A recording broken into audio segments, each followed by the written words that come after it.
안녕하십니까. 반갑습니다. 진짜 시황의 최수창입니다. 오늘 증시가 열렸는데 시장이 전일 유럽 증시들이 많이 하락을 했죠. 그러면서 우리 증시도 반영을 좀 해줍니다. 근데 이것에 대한 논란이 좀 있죠. 그리고 오늘 또 우리 시각으로는 10시 45분, 뉴욕 시간으로는 9시 45분 밤 이 PMI 지수가 중국이 또 잠정치, 속보치가 발표가 됐는데 전월 대비해서 아주 안 좋은 건 아니고요. 최악이라고 봐야 되겠죠. 아주 안 좋은 건 맞는데 전월에 47.3이었는데 좀 좋지 않게 나왔어요. 여러 가지 국면들이 많이 나왔는데요. 먼저 이렇게 지수를 전체적으로 한번 보도록 하겠습니다. 종합주가지수 흐름들 한번 살펴보도록 하겠습니다. 코스피, 코스닥, 선물 3대 지수를 한번 보도록 하죠. 1951포인트. 이제 보니까 1900 중심대에서 굉장히 많이 왔다 갔다 하죠. 예상한 그 구간에서의 흐름이에요. 지그재그, 가두리.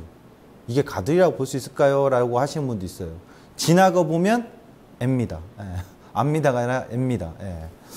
어쨌든 지금 2,000원 돌파를 목전에 두고 못하고 있고 당장에 천저점을 깨러 내려갈 것 같은 분위기로 느끼신 분도 많겠지만 제 눈에는 그렇게는 안 보이고 코스닥 지수는 역시 지수에 신경 쓸 필요는 없다. 그대로 이 가격과 기간 조정은 계속 거치고 있고 코스피의 포인트를 오늘 보러 갈 겁니다. 오늘 코스피 포인트를 주목을 해주세요.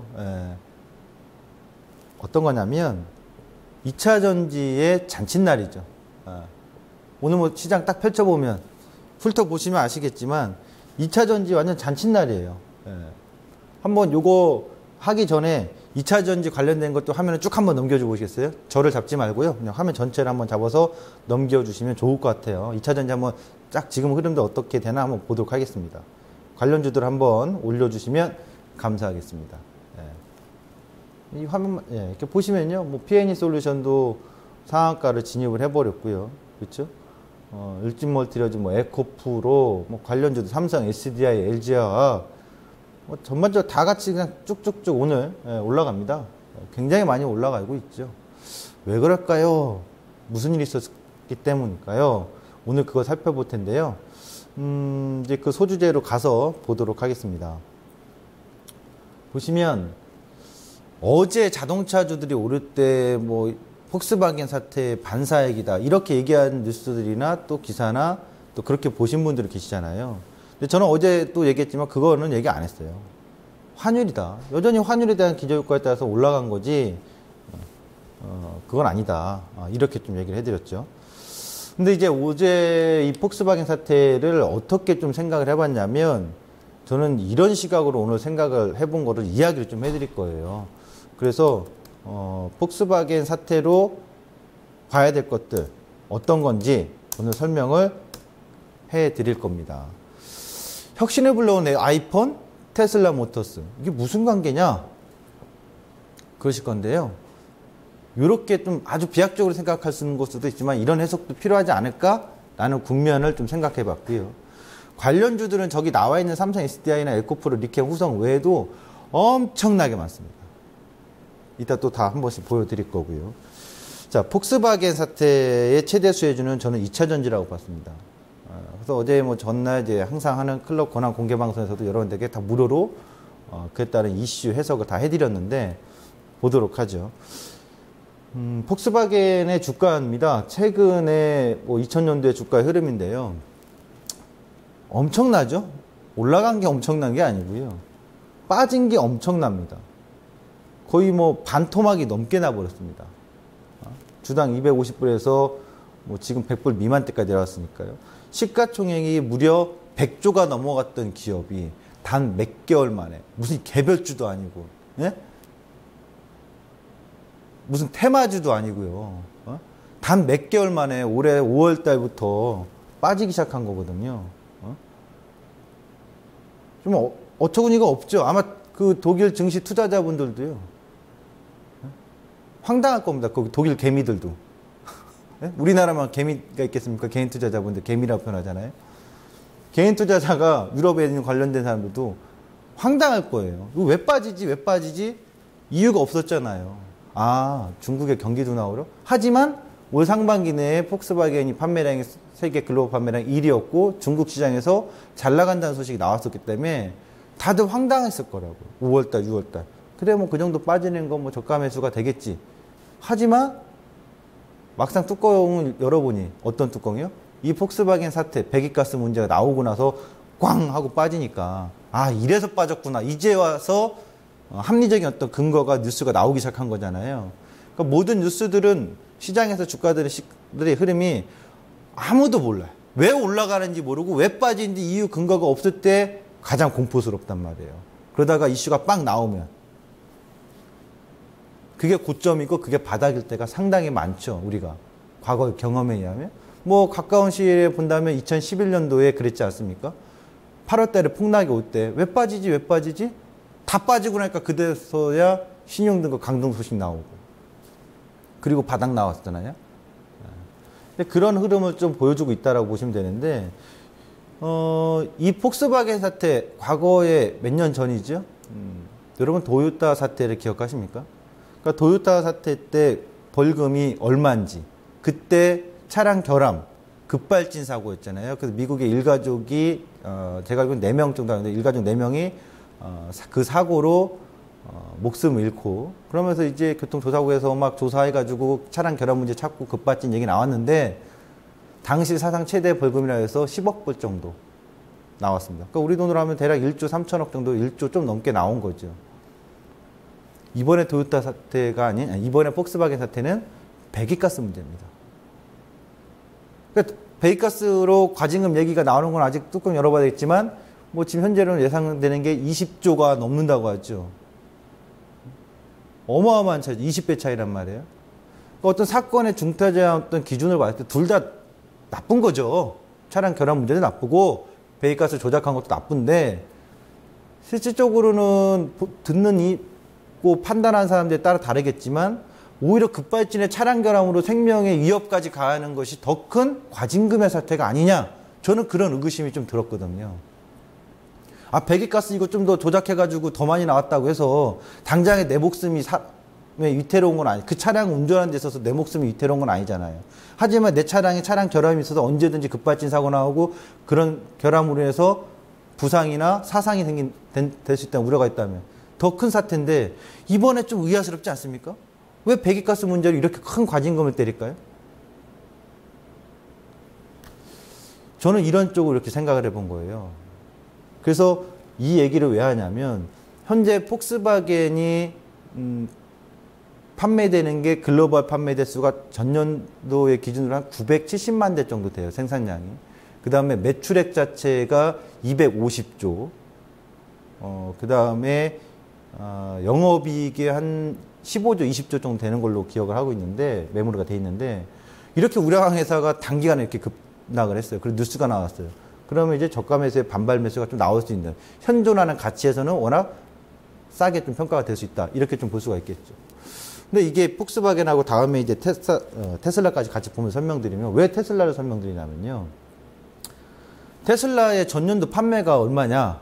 잠깐 먼저 시가총액 보면 340억 불. 아까 보셨다시피 폭스바겐은 500억 불. 현존하는 가치를 비교하면 테슬라가 고평가되어 있는 거죠. 그리고 폭스바겐이 저평가되어 있는 거. 주가 자체가 빠지지 않고 계속 우상향이에요. 희한하네요. 그럼 테슬라가 전년도에 얼마나 팔았을까요? 판매량이. 아십니까? 한 100만 대 팔았을까요? 전 세계가 한 8천만 대라고 생각하시면 돼요. 북미가 1700, 1800, 중국이 1800 정도, 그 다음에 유럽이 1700, 1800 정도 판매량이.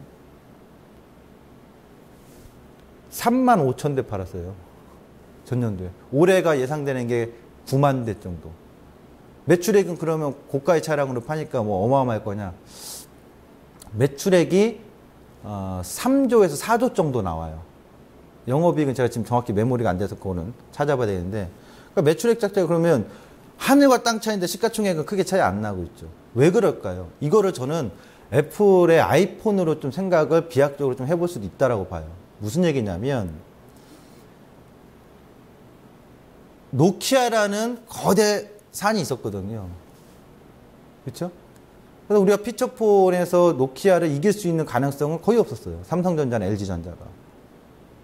그런데 노키아는 애플의 고 스티븐 잡스의 혁신적인 스마트폰 제품으로 한 방에 훅 갑니다.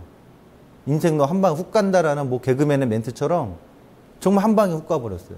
정말 삼성전자는 대단한 기업이죠. 왜요?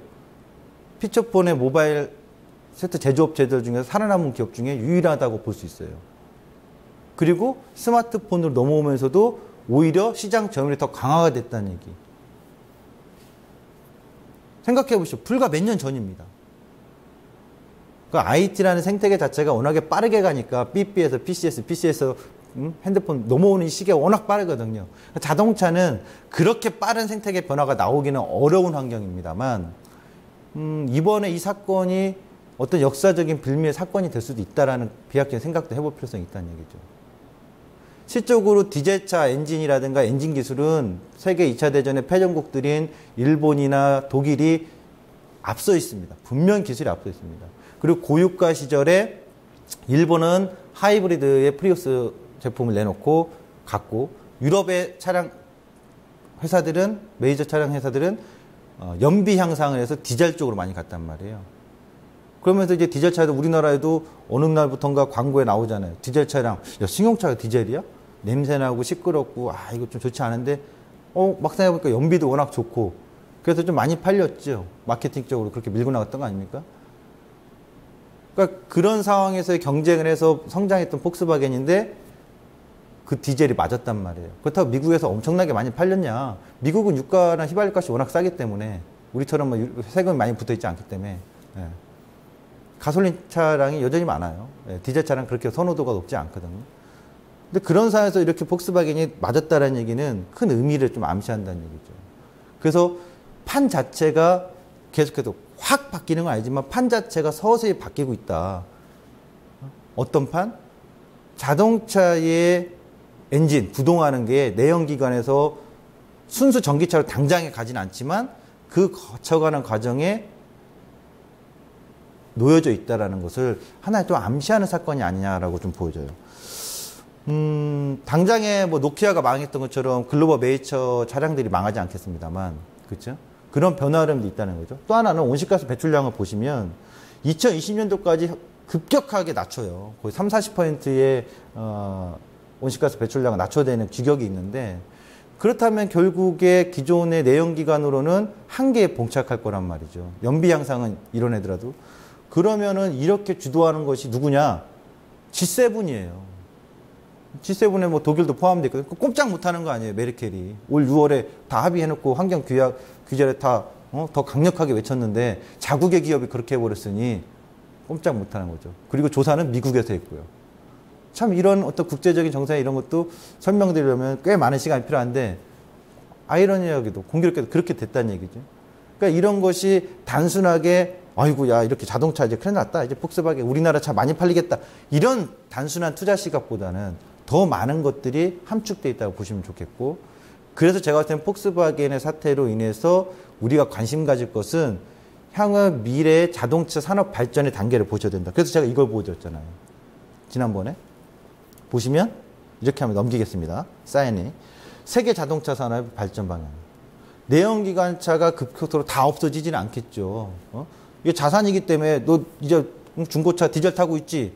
너도 안 돼, 못 타고 다녀. 뺏을 수는 없잖아요, 정부에서. 그러니까 신차로는 앞으로 내놓는 거는 최대한 친환경차로 신차 판매를 하고 배출가스를 그 기준에 부합하는 차량 내놔라. 그 기존 차량은 서서히 감소되겠죠. 이런 어떤 도입기에 지금 형성 놓여져 있기 때문에 친환경의 하이브리드 차량들을 관심을 가져야 된다. 이 흐름이죠. 그 다음에 또 하나 보도록 하면 신차 모델이 나오잖아요. 그럼 제 개인적으로는 이 차량들을 지금 싸게 내놓더라도 이걸 보셔야 된다는 거예요. 플러그인 하이브리드. 현대 기아에서도 이렇게 나오고. 보시면 이게 외제 수입 차량들도 마찬가지예요. 수입 차량들도 플러그인 하이브리드에 대해서 많은 신차를 내놓고 있고, 모델을. 또 보도록 할까요? 플러그인 하이브리드에서 설명을 해드렸잖아요. 기존의 하이브리드보다 한 단계 더 업그레이드 된 거다. 그러니까 운전자의 선택에 따라서 가솔린 엔진으로 갈래? 전기 모터로 갈래? 이게 플러그인 하이브리드거든요. 기존의 하이브리드는 저속대만 전기 모터를 활용했던 거기 때문에 좀 다른 점이 있다. 그래서 이 점을 또 강조를 한번 해드렸었고요. 친환경차의 세계 시장 전망을 한번 보면 2020년도의 기준으로 시장 조사 기간, 미국 시장 조사에서 보면 하이브리드가 394만 대, 뭐 순수 전기차 100만 대, 그다음에 플러그인 하이브리드가 140만 대 약 나오고 수소 연료 전지차는 이제 빼버리자고요. 몇천 대 정도니까. 그럼 이렇게 보면은 대략 600만 대 정도 나와요. 그러면 전체 세계 시장의 차량 판매가 기준으로 뭐 8천만 대 기준으로 평균 본다면 한 10% 정도 점유율을 차지하는 시장이 되겠죠. 근데 그 속도는 점진적으로 빨라질 수 있다라는 거죠. 그렇다면 시장에서 가장 좋아하는 게 뭡니까? 투자 관점에서. 가치도 중요하지만 성장성 매우 중요하게 생각하잖아요. 지금 당장에 뭐 2차 전지가 올라가니까 와, 최창룡과 진짜 시황에서 얼마 전에 얘기했는데 막간에 와, 대단한 이런 거가 중요한 게 아니죠. 우리가 기남목으로 2차 산업에 대해서는 2차 전지 산업에 대해서 계속 봐야 된다는 걸 제가 강조했던 거죠. 뭐 오늘 당장 올라오니까 보셨죠? 이런 게 아니란 얘기예요. 2차 전지 산업 자체는 앞으로 이런 성장이 있기 때문에 꾸준히 봐줘야 되고 그런 변화 흐름이 나타나고 있는 거고 어제 나왔던 폭스바겐 사태는 그런 어떤 역사의 변화의 흐름에 하나의 사건이 될 수 있는 빌미다라는 얘기죠. 자, 전기차용 배터리 시장입니다. 전기차용 배터리 시장은 현재 시장에서는 아직 100억 불도 안 돼요. 하지만 향후 2020년도 때는 거의 200억 불 수준으로 올라온다는 얘기죠. 그러면 전기차 관련돼서 우리와 일본의 경쟁이 치열하단 말이죠. 지금 테슬라는 공교롭게도요. 한국의 업체들하고 손잡고 가질 않아요. 일본 업체들하고 손잡고 가고 있어요. 이것도 조금 약간 비약적으로 다른 얘기를 해보면 국제정세에서 미국하고 일본하고 요즘 아주 끈끈해요. 대놓고 끈끈한 모습은 안 보여집니다만 외교적으로. 뭐 아베노믹스의 엔저도 용인하고 있고 군사적인 팽창을 하는데도 미국이 나몰라라 하고 있고 국제정세의 변화도 이렇게 변하는데 이 전기차 관련돼서의 테슬라하고의 협력관계의 부품사들은 일본 업체들이 많다라는 거. 아쉽습니다. 우리 업체들이 치고 나갔으면 좋은데. 뭐 그런 변화도 있다는 거죠. 이거는 또 외교적인 것까지 얘기하면 굉장히 많아지니까. 근데 이런 것도 시황보에서 하면 알아야 되거든요. 전체적으로. 어쨌든 지금 현재 상황에서 2차 전지 산업은 당장에 오르고 내리고의 따짐보다는 분명 성장을 할 수밖에 없는 산업이고 기존의 내연기관들은 자칫 망설이다가 노키아 꼴이 날 수도 있는 거기 때문에 국내 현대기아차는 그나마 다행이라고 봐요. 왜냐하면 국내 2차 전지에 관련된 부품이나 협력사들의 경쟁력이 있기 때문에 또 우리가 왜 삼성전자도 잘하잖아요. 그런 거. 잘 따라갔잖아요. LG전자는 잘못했지만 근데 현대기아차는 그런 빠른 변화에 대처할 수 있는 능력은 있을 거라고 보여지거든요. 그래서 이 자동차 산업의 발전의 방향들에 따라서 많은 것들이 바뀔 거라고요. 에너지도 마찬가지고요. 그런 점에 있어서 이 어제 폭스바겐 사태는 자동차 산업의 반사이익을 볼 것이 아니라 2차 전지 산업의 변화 그리고 자동차의 어떤 구동 엔진의 변화 이런 것들이 서서히 오고 있다는 투자 관점의 기남목으로 참고하셨으면 좋겠다라는 걸 강조하고 싶습니다. 그래서 2차 전지 관련 업체들을 좀 한번 살펴보면요. 지난번에 보여줬던 자료를 그대로 한번 보여줬는데 포인트는 이거예요. 완성 세트 업체와 양극재 물질, 음극재 물질, 분리막, 전해 그리고 장비 업체 그 다음에 또 관련된 건 에너지 업체들도 되겠죠. 왜요? 전기차, 순수전기차나 플러그인 하이브리드 이런 전기 생산은 에너지가 필요한 거잖아요. 또 넓게 가면 재생에너지 쪽에도 관심이 있는 거고 에너지 산업 쪽에도 관련이 있겠죠. 이런 종목들을 계속 보셔야 되고 또 한 가지 이제 보여드리면 제가 이 중에서 이제 에코프로의 그 양극재 물질에 대해서 강조를 계속 해드렸잖아요. 왜냐면 일단은 소재에서 양극재 물질이 가장 많은 비중을 차지하니까 그래서 핵심 있게 보셔라라고 관심 있게 말씀드렸던 거고 2차 전지 관련주를 쭉 뽑아봤습니다. 이 외에도 좀 더 있는데 한번 보도록 하죠. LG화학, 삼성에스테, SK이노베이션, 하나케미칼, 솔브레는, 후성, 리캠, LNF, 에코프로, 세방전지, PNE솔루션, 우리산업, S&T 모티브, PNT, 실리콘웍스, 인포베크, MD스테크, 우스AMS, 유이벨럭스, 뉴인텍, 일진머티리얼, 사마콘덴서, ENF 테크놀로지, 이렌텍, 상신, EDP, 대정화금, 코스모신소재, 휘니스 소재, 애경유화, 오시아인 머티리얼, 우리산업홀딩 그 외에도 한 10 더 있어요. 근데 이렇게 가져면서 포인트는 여러분들 공부하고 찾을 때 먼저 분류해요. 세트업체. 그리고 소재. 양극재 물질에서도 양극재 물질 어떻게 할 거냐. 전해액에서도 전해액 물질을 리켐이라든가 뭐 이제 후성이 관련되는데 어떤 부분에 비중을 차지하느냐. 이런 걸 좀 보셨으면 좋겠어요. 네? 그래서 공부를 지금 많이 하세요. 지금 올라가니까 야 지금 잡어 지금 잡어 이게 중요한 게 아니라 공부가 돼 있고 준비되어 있는 사람이 차분하게 투자 관점에서 매수를 할 수 있는 거고 흔들고 빠지고 시장에 무너지든 뭐해든 투자 관점에서 홀딩해서 장기적인 큰 수익을 낼 수 있는 포인트를 만들어갈 수 있는 거죠. 이렇게 보시면 좋을 것 같아요. 올라오고 있는 거는 분명 지금 기존에 갖고 있던 분이나 대응하셨던 분들한테는 훌륭한 단기 수익 실현의 차익이 나올 수도 있겠지만 좀 더 본다면 2차 산업에 대해서 우리가 전반적인 공부를 많이 해 나가야 되겠구나라는 걸 오늘 이 시간에 다시 한번 강조를 좀 해드립니다. 시장 이슈로 이제 가도록 하겠습니다. 경기 둔화 논쟁이 되고 있죠. 네? 중국의 PMI 속보치도 나왔고. 그런데 말입니다. 항상 과거하고 똑같을 수는 없어요. 그런데 우리가 과거 역사를 통해서 경험했던 것들을 유추해 볼 수 있는 거죠. 지금 시장은 부재라고 했잖아요. 제가 왜 부재냐면 시장이 막 빠져가서 경기가 안 좋을 때는 누구나 다 한 목소리를 냅니다. 부양을 해야 되겠다. 부양을 해야겠다. 부양해야 돼. 그래서 전 세계가 공조가 돼버려요. 네? 전체 다 부양을 하는 의지로. 그래서 유동성의 힘이라는 게 발휘될 때는 겁이 안 나요, 사실. 어디가 바닥인지 저점인지 명확히 몰라서 뿐이지 유동성의 힘으로 자꾸 배팅을 할 때는 겁이 안 나는 거죠. 왜? 너나 나나 없이 다 돈의 힘으로 끌어올리려고 하니까요. 근데 이제 유동성의 힘으로 올라온 구간에서 끝나는 시점. 그것이 이제 금리가 첫 시점이 아니란 얘기죠. 첫 인상 시점이 끝나는 시점은 아니잖아요. 금리가 어느 정도 올려놓고 동결 했을 때가 끝나는 시점이니까 그때가 가장 무서운 거고. 근데 그 전에 한 번에 중간에 무서움이 와요. 과거에 보면. 왜? 첫 금리 인상하는 시점에서 말이 많아. 매번. 뭐 유동성의 부메랑이 왔다. 2005년도는 안 그랬습니까? 1994년도 안 그랬나요?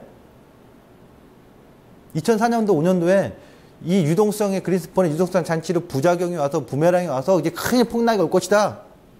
폭락이 오긴 붕 떴는데 그리고 와서 왔잖아요. 부작용이. 오긴 올 겁니다. 부작용의 문제는. 근데 항상 그 시기가 그렇게 논쟁이 있을 때는 오지 않았다라는 거죠. 지금도 마찬가지예요. 이 논쟁은 당분간 계속할 거예요. 어떤 것 때문에? 실적 발표하고 실적을 보여주고 경제지표 보여줄 때까지는. 자, 중국 PMI 속보치라 보도록 하겠습니다.